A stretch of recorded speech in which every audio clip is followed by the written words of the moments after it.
go. Look at that. Ready to go. March 28th. Kern.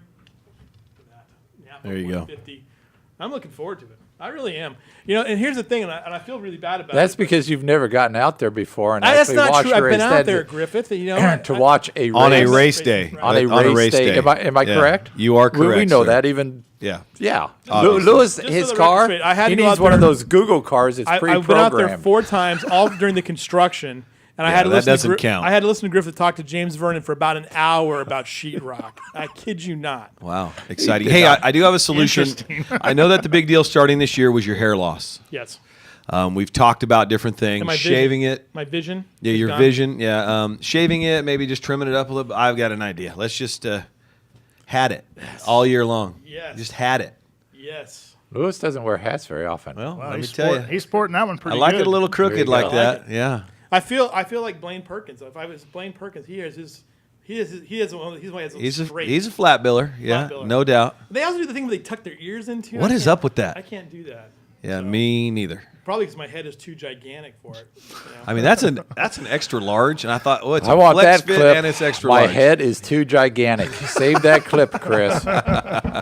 Yeah, you're using the half-mile track right now with that head. But look at me, I got a big head too. Oh man, I got a gigantic melon. They did a whole movie on it at one point. It was called Meteor or something along those lines. All right, well listen, this is great. I love this. It's very nice. Yeah. Tell us a little bit more about what we're gonna see the 150. Hey, you know what you're going to see in that the late model 75? You mentioned the Richardsons. You see Buddy Shepard, who just came off a big win at Madeira. Yeah. And huge win and really racing for the finish there. Yeah. Is Is he in the late model race or is he? Yeah, he'll be in the late model All right. 75. Yeah, but the thing is it was his first win ever, career in the late model, and it was opening night at Madeira, and $5,000 to win, and a 3-wide finish. And it's going to be on MAV TV. Yeah. Not bad. And his pretty car good. was hammered too, apparently.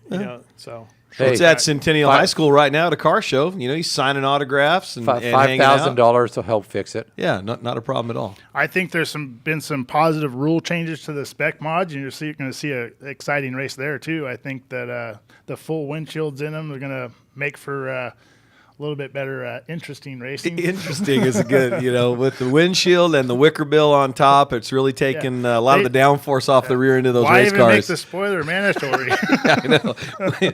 I think it would work if we had a 22-inch spoiler on the back. Then we might get some downforce on the back of those race cars. But yeah, that's going to be real interesting. So you're saying they're a little loose? They're could going be to be a little loose. Could be. You could have told them to slow down instead of making all these rule changes here. Speaking of testing and stuff, I got a couple of pictures, and I don't know how Mock was allowed to take these pictures after what he pulled during our media days. Yeah. Show these pictures, Chris. This is Chris Dalton's team working on he's moving up to late models out of the what was he racing before? Spec mods or Yeah, 2-time back-to-back spec mod champion Right. at Kern County Raceway. So- He did race a couple late model races last year, but now going full-time with the DC's RV Center number 5. Now I don't think I told you what Tom Mock did to Chris Dalton during the media days. Yes, you did. Did I? Tied his pants in a knot. Yes, tied his pants in a knot. So I'm not sure why Mock was allowed to take these pictures, but some nice looking stuff there of Mr. Dalton. This was last Saturday. Yeah, looking. He's going to be a guy that can make some noise in that class too, right? I think so. Once they finally get the car figured out and dialed in, I think he's going to be a top 5 car and slowly progress and try to get a win this year. Looking forward to it. Great sponsors behind that number 5 machine. So and a great driver who's passionate about it, and they have a great crew along with the folks from Victory Circle. Super great guy too. Talking to Chris Dalton earlier in the season of our media days, it was fun to have him in here. Even though Tom made it impossible for him to get out of the building with his pants in knots, but that's how we roll here. So, Steve, tell me a little bit. I'm always curious about this. I like to get other people's opinions about what Harvick has done. It's someone who you've seen been around NASCAR for a long time. Kind of tell us a little bit about your thoughts on what he's been able to do. A lot of it's just his dedication, and he was a fierce competitor, at all levels in the tour, going to the Winston West, he won the championship there when he ran trucks and then lucky breaks, being at the right place at the right time and then taking advantage of those breaks. and he's just, right now he's on fire. He's unbeatable, and it's, but that gives the Weaver kids and a lot of the kids that are coming up someone to look forward to. And I think, Jeff Gordon's right now having one of his better seasons, and he's talking about retiring, or he is retiring. But I mean, Kevin's, I'm not saying he's up there in age, but he's just getting better and better and better, because I believe you get smarter and smarter.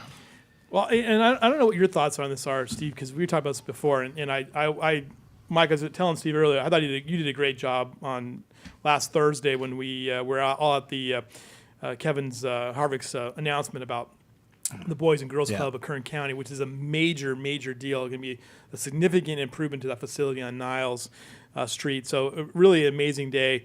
But I've heard this from others too, that he's changed a lot. I can see where he could go into the broadcast booth very easily. He's already there. Yeah, he's already there. Yeah. We were able to ask him about, calling Ryan Reed's win at Daytona, but and then he's making these marketing observations about the sport that like Dale Earnhardt Jr. will get on Twitter and say Kevin's absolutely right. This is the right way for us to go. Give me your thoughts on it. Well, I think Kevin's impact locally has been very, very vast. Recognizing our town, even Casey Mears, the same thing. I mean, and Ryan Reed now is the up-and-comer with a huge win at Daytona, as you said. His impact is very broad. And the thing that I love about Kevin is that he comes back to town, does things like he did at the Boys and Girls Club with the Cal Ripken Senior Foundation. They're going to completely refurbish the inside of that gym and then do some stuff on the back playground as well. And 1 year from last Wednesday, we're going to do the ribbon cutting there, and it'll be completed. So, his impact and just the visibility, bringing it back to Kern County and Bakersfield. Since we've lost Mesa Marin and now Kern County Raceway is opened up, just like Steve said, Mesa Marin was the reason he moved here. But Kevin has brought back that visibility of Bakersfield. But I will say this, it's guys like Steve Portengay. It's guys like the folks from Victory Circle. It's guys like Gary Collins that keep racing relevant in this town on a local level. These are the guys that you can call and say, hey, my goal is to be the next Kevin Harvick. Right. How do I get there? And it's guys like Steve, Gary Collins, Victory Circle, those guys, Terry Henry, those guys like that. You have to have a facility like KCRP to unleash those talents and make that possible. Got to have, Mesa was. Got to have the facility. All right, we got to get out of here. We got to break. We got to get to the whatever's next, or not next. But we got this racing. How long is this show? It's 2 or As 3 long hours. as Lewis wants it to be. I can add minutes to it as long as we've got 15 seconds before we got to get out of here. Okay. We'll have full coverage in the paper and online for Saturday and Sunday from this event. Looking forward to it at Kern County Raceway Park. I will be there. I promise you. Steve Hughes says 2 hours. I'm in and out. I'll be there for hours. Mike predicted the winners already, but please come out, and it's probably going to be different. All right. See you guys. See you next week. Bye.